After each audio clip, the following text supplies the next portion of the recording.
म्हणजे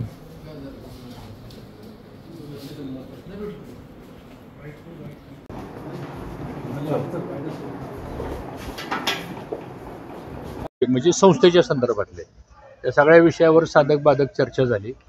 आता Vasantdada sugar institute ही शेतकऱ्यांची संस्था असल्यामुळं मराठवाड्यामध्ये जालन्याला खूप मोठी जमीन घेऊन तिथं संशोधनाचं काम चालू आहे।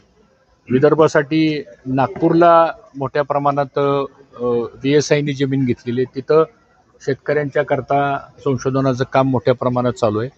विशेष करून खानदेशमध्ये सुद्धा आणि गुजरातच्या बॉर्डरवर म्हणजे नंदुरबार, धुळे, नाशिक त्या परिसरामध्ये सुद्धा आणि गुजरातमधले काही बारडोली वगैरे त्या भागातले जे साखर कारखाने आहेत इथं पण एक नवीन जागा बघण्याचं काम सुरू झालेलं आहे। दौंडला आपण एक जागा शेतकऱ्यांच्या जमीन आपण घेतलेली आहे। ह्या सगळ्या माध्यमातून महाराष्ट्रामधला आणि देशातला जो ऊस पिकवणारा शेतकरी आहे त्याच्याकरता वसंतदादा शुगर इन्स्टिट्यूटच्या माध्यमातून नवीन टेक्नॉलॉजी, मग ते बियाणं असेल, प्लांट अँड मशिनरीमधली इफिशियन्सी वाढवण्याचं काम असेल किंवा नवीन टेक्नॉलॉजी इंट्रोड्यूस करण्याचं काम असेल, तर ह्या सगळ्या कामामध्ये कायमच वसंतदादा पवारसाहेबांच्या नेतृत्वाखाली ही संस्था काम करते आणि आम्ही तिथं गव्हर्निंग काउन्सिलवर काम करतो। हे अशा प्रकारचे विषय आजच्या बैठकीत झालेले आहेत। तर गेल्या काही दिवसांपासून ज्या चर्चा सुरू आहेत की शरद पवार गटाकडून तुम्हाला संपर्क साधला जातो की त्याचा तसा प्रयत्न केला जातो की तुम्ही इंदापुरातनं विधानसभा निवडणुकीच्या पार्श्वभूमीवरती हा संपर्क साधला गेला, अशा पद्धतीची चर्चा सुरू आहे, काय नेमक्या? नाही असं काय, आता आज माझी पवारसाहेबांची इथं भेट झाली, आता 2.5-3 तास आम्ही बरोबरच होतो, पण ती हे विषय होते, राजकीय कुठली या संदर्भातली चर्चा झालेली नाही आणि मला असं वाटतं त्या संदर्भात माझ्याशी काही कोणी बोललेलं नाही। तुमची काय इच्छा आहे? तुम्ही इथे भाजपमध्ये बावनकुळे पण म्हटले की ज्यांना जो निर्णय घ्यायचा आहे, बाहेर पडायचं त्यांनी घ्यावं समर्जित घाडगेंच्या पार्श्वभूमीवर, तुमची काही भाजपशी नेतृत्वाशी चर्चा किंवा त्यांनी तुम्हाला समजवलं किंवा तुमची काय इच्छा? कार्यकर्ते तर म्हणतात तुम्ही अपक्ष किंवा तुतारीवरनं निवडणूक लढवायची? नाही, आमचे प्रांत अध्यक्ष बावनकुळे साहेब हे आमचे ज्येष्ठ नेते आहेत। आता ते कोणत्या रेफरन्समध्ये बोलले, काय बोलले हे मला काही माहीत नाही, पण माझ्याकडून तरी अशी कुठली भूमिका किंवा मी काही निर्णय घेतला वगैरे अशी तर माझ्याकडची कुठली भूमिका झालेली नाही। न मी कोणाला भेटलो नाही, न मला कोणी अप्रोच झालेलं नाही। एक गोष्ट खरी आहे की आता जे अजितदादा पवारांचे जे दौरे चालू आहेत त्या दौऱ्यामध्ये साधारणतः असं बोललं जातं की ज्या तालुक्यातला जो सिटिंग आमदार असेल त्याला ती तिकीट मिळणार आणि त्यामुळं साहजिकच आमच्या मतदारसंघातले जे कार्यकर्ते आहेत त्या कार्यकर्त्यांचा खूप आग्रह आहे।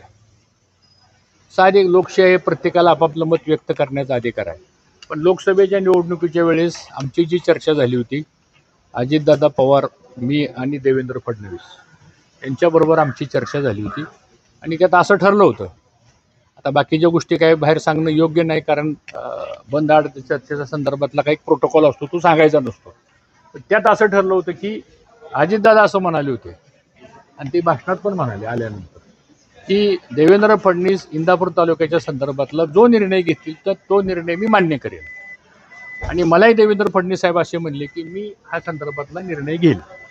त्यामुळे आता आम्ही वाट बघतोय की फडणवीस साहेब या संदर्भातला काय निर्णय घेतात। मधल्या काळात काही चर्चा झाली का? भाजपच्या वरिष्ठ नेत्यांशी काही चर्चा झाली का? कोणाची? तुमची काही भाजपातल्या वरिष्ठ नेत्यांशी काही चर्चा मागच्या एक 3 आठवड्यामध्ये माझी देवेंद्र फडणवीस साहेबांची चर्चा झाली होती आणि त्या संदर्भामध्ये ते म्हणले मी या संदर्भातला निर्णय घेईल। पण तुम्ही आता म्हणाले की अजितदादांचे दौरे मतदारसंघामध्ये सुरू झालेले आहेत, तर मग कार्यकर्त्यांची सुद्धा इच्छा आहे, तर मग काय नेमकं तुम्ही काय निर्णय घेणार आहात किंवा काय तयारी चालू आहे? कारण की आता अवघे 2-3 महिने राहिलेले आहेत। तयारी वगैरे हा काय विषय माझ्या दृष्टीने काय फार चर्चा करण्यासारखा विषय असं नाही। आम्ही कायमच लोकांच्या मध्ये असतो, कायमच ग्राउंड लेवलला काम करत असतो आणि आज आमच्या पक्षाचे नेते देवेंद्र फडणवीस साहेब आहेत, ते संदर्भात काय भूमिका घेतात ते बघू, कारण त्यांनीच ऑलरेडी या संदर्भातली भूमिका जाहीर केलेली आहे। ते इंदापूरला येऊनही बोलले होते आणि ज्यावेळेस सागर बंगल्यावर आमची बैठक झाली त्यावेळेस त्यांनी सांगितले की निवडक काय प्रमुख कार्यकर्ते तालुक्यातले बोलवा, असे एक 300-400 प्रमुख कार्यकर्ते पण आम्ही त्यावेळेस त्यांच्याबरोबर चर्चा केली होती, त्यावेळेस पण त्यांनी सांगितलं होतं, त्यामुळं ते योग्य निर्णय घेतील असं मला वाटतं। कार्यकर्त्यांचा जो आग्रह आहे की तुम्ही अपक्ष लढणारच आहात असे काही बॅनर वगैरे लावले जातात, ठीक आहे, ते आता शेवटी लोकशाहीमध्ये बॅनरबाजी वगैरे तर काही सगळीकडे चालू आहे. कोण बॅनर लावतो वगैरे मला काही माहित नाही, पण एकंदरीत तो लोकांचा प्रत्येकाचा अधिकार असतो. तुमच्यावर एवढं प्रेम करतात, मग तुम्ही इच्छुक नाहात का लढण्यासाठी? कार्यकर्त्यांचा आग्रह आहे. बघा, शेवटी जनता महत्वाची आहे. जनतेचा जो आग्रह असतो तो साधारणतः लोकांचा तो रेटा असतो, आग्रह असतो, आणि हा आग्रह आमच्या पक्षाच्या नेतृत्वापर्यंत पोहोचलेला आहे. नाही पोहोचला अशातला काही भाग नाही, पण तुमच्यापर्यंत पोहोचलेला आहे आणि तुम्ही लोकांच्यापर्यंत पोहोचवलेला आहे. मला वाटतं आता त्या संदर्भामध्ये वरिष्ठ पातळीवर काय निर्णय होतो ते बघू. तुम्ही महायुतीचा उमेदवार तयारी करायची सूचना दिली आहे का नाही? अवघे काही महिने राहिले असताना विधानसभेला तयारी करण्याची काही वरिष्ठांकडून सूचना आली आहे का नाही?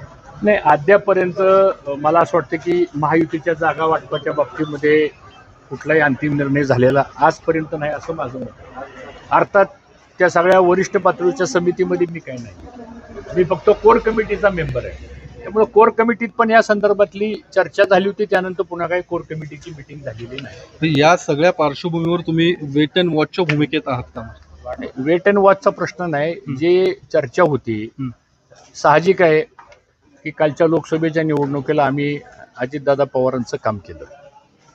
खरं म्हणजे त्यावेळेसच आम्ही अपेक्षा व्यक्त केली होती की हा मतदारसंघ त्यांनी भारतीय जनता पक्षाला सोडला होता, पण नंतर राजकीय इक्वेशन बदलले, पुन्हा युतीमध्ये तिसरा पक्ष आल्यामुळे महायुती झाली. मग त्यावेळेस जी चर्चा झालेली आहे ती चर्चा मला असं वाटतं हे दोन प्रमुख नेते आहेत महाराष्ट्रातले, त्यामुळे ते काय निर्णय घेतात आणि जी चर्चा झाली त्याप्रमाणे त्यांनी निर्णय घ्यावा असा माझा आग्रह आहे. आणि तोच आग्रह मी आमच्या कार्यकर्त्यांना पण सांगतोय. तुम्हाला स्पष्ट आश्वासन दिलेलं नाहीये की इंदापूरची जागा तुमच्यासाठी सोडली जाईल किंवा भाजपसाठी सोडली पण जाईल? अजितदादांचे दौरे इतके वाढले आता एक की प्रश्न